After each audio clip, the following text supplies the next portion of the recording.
Hello मेरे प्यारे बच्चों, कैसे हो? बढ़िया होगे, मस्त होगे और गर्मा गर्म बातों का और गर्मा गर्म चाय कॉफ़ी का मज़ा ले रहे होंगे। और मैं भी आपकी फिजिक्स की गर्मा गर्म तैयारी के साथ उपस्थित हूँ और मेरी भी एक गर्मा गर्म नमस्कार स्वीकार करते हुए आप फिजिक्स के एक बहुत ही सुंदर डेरिवेशन से मिलेंगे। और बच्चों, पढ़ाई का समय बहुत ही कम है, धीरे धीरे पढ़ाई का टाइम बढ़ाइएगा और उम्मीद करते हैं कि आप अच्छे से तैयारी करेंगे और आपके लिए हम अच्छे अच्छे वीडियोस, अच्छे अच्छे क्वेश्चंस लेके आ रहे हैं। उम्मीद करते हैं कि आप हमारा सपोर्ट भी करेंगे और कमेंट में बताएंगे भी कि कौन सा डेरिवेशन आपको नहीं समझ में आया, उसके लिए आप हमें अपनी तैयारी के उद्देश्य से हमको अवगत कराएंगे। बेटा, ये मैं बहुत अच्छा ही क्वेश्चन लेके आया हूँ। एक समान वैद्युत क्षेत्र में स्थित वैद्युत द्विध्रुव को घुमाने में किया गया कार्य। पहले पार्ट में हम लोगों ने इसमें पढ़ा था कि एक समान वैद्युत क्षेत्र में द्विध्रुव रखा है, उसके वॉल्यूम का आघूर्ण क्या होगा। आज हम आपको यहाँ बता रहे हैं कि एक समान वैद्युत क्षेत्र है, ये एक समान वैद्युत क्षेत्र है। ये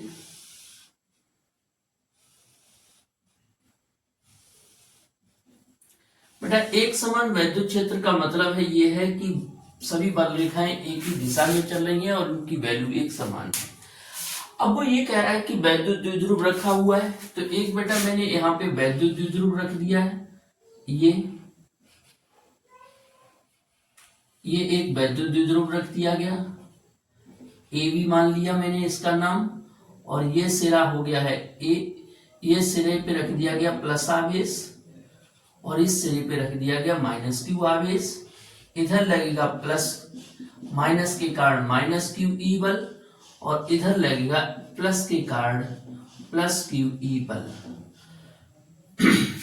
अब बेटा, होता ये है कि प्लस और माइनस क्यों लिए गए, ये हम पिछले पार्ट में बता भी चुके थे कि जो वैद्युत द्विध्रुव है उसकी चलने की दिशा होती है, द्विध्रुव आघूर्ण की दिशा होती है माइनस से प्लस की ओर, और जो माइनस से प्लस की ओर जब पी कार्य कर रहा होगा, पी की दिशा होगी, तो उसी दिशा में वैद्युत क्षेत्र की दिशा रहती है। तो प्लस से माइनस की ओर का मतलब है कि जो बल होगा वो प्लस से माइनस की ओर, प्लस आवेश इधर की ओर कार्य करेगा, जिसका ये सिरा प्लस और ये सिरा माइनस रहता है। अब बेटा, हमें यहाँ पे इसके लिए कार्य की गणना करनी है कि इसे घुमाना है। इसका ये घटक हो गया है 2l cos थीटा और ये घटक हो गया है 2l sin थीटा, और ये वाला दूरी हमने मान ली है 2l।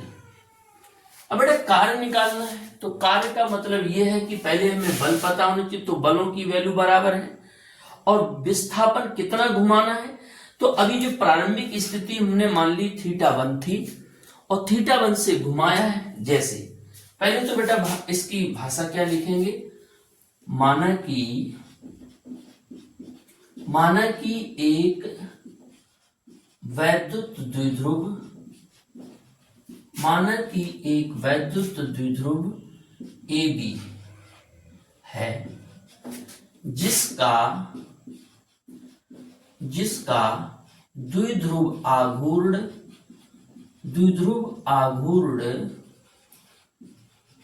P है।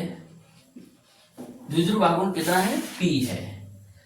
अब P द्विध्रुव आघूर्ण है और हमें क्या करना है, द्विध्रुव को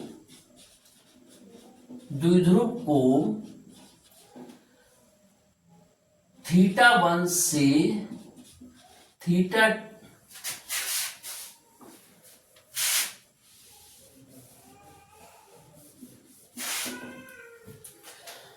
जिसका द्विध्रुव आघूर्ण P है, द्विध्रुव के बल युग्म का आघूर्ण P है, टाउ है। आघूर्ण कितना है? टाउ है। तो बल युग्म का आघूर्ण बेटा निकाल लेते हैं, लिख लेते हैं बल युग्म का आघूर्ण टाउ बराबर पीई साइन थीटा। ये बेटा द्विध्रुव आघूर्ण हो गया। देखो कार्य की गणना जब सीधा विस्थापन हो रहा होता है, जब हम अपनी ही दिशा में आगे बढ़ रहे हैं, तो ऐसी कंडीशन में कार्य बराबर बल गुणे विस्थापन लिखते हैं। और जब कोई चीज अपनी ही जगह पे घूमती है तो जो बल होता है वो बन जाता है बल आघूर्ण, और विस्थापन कोण जो कोण बनता है, तब हम ये से कह रहे हैं कि द्विध्रुव को डी थीटा कोण से घुमाने में किया गया कार्य। हम कार्य निकाल रहे हैं डी थीटा कोण के लिए, तो कार्य हो जाएगा डी डब्ल्यू, क्योंकि डी थीटा कोण घूम रहा है। बल की जगह आ जाएगा बल आघूर्ण, और डिस्प्लेसमेंट हो जाएगा डी थीटा। तो डी डब्ल्यू बराबर PE sine theta d theta. अब बच्चों हमें थोड़ा सा ये डिस्प्लेसमेंट के लिए डी डब्ल्यू कार्य हुआ। हम ऐसा कह रहे हैं कि द्विध्रुव को थीटा 1 से थीटा 2 तक घुमाने में किया गया कार्य।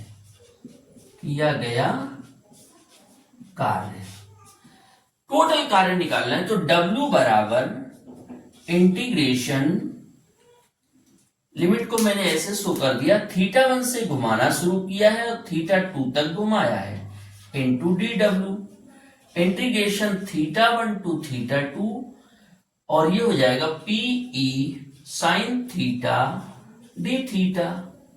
यानी कि W बराबर आ जाएगा, इधर कर लेते हैं, तो W बराबर पीई को मैंने कर दिया बाहर, integration theta 1 to theta 2 sine theta d theta. बेटा सूत्र होता है इंटीग्रेशन का sine theta d theta is equal to minus का कॉस थीटा, माइनस का कॉस थीटा। अब हम इसकी जगह पे जब हम इसका समाकलन करेंगे तो W बराबर आ जाएगा पीई ब्रैकेट में माइनस का cos theta, theta 1 to theta 2। पहले अपर लिमिट लगाते हैं, माइनस चिन्ह लगा के लोअर लिमिट, तो W बराबर पीई माइनस का कॉस थीटा 2 माइनस लगेगा ब्रैकेट माइनस का कॉस थीटा 1। अब माइनस का गुणा करेंगे तो W बराबर पीई, पहले इसको प्लस वाले को लिख देंगे cos theta 1 minus cos theta 2। अब मेन फार्मूला तो बेटा आपका यही हुआ ये, लेकिन स्थिति क्या है?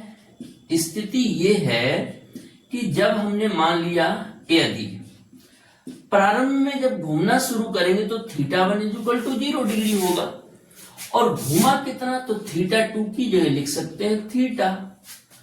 तो cos 0 का मान तो होता है 1, तो W बराबर PE bracket 1 minus cos theta.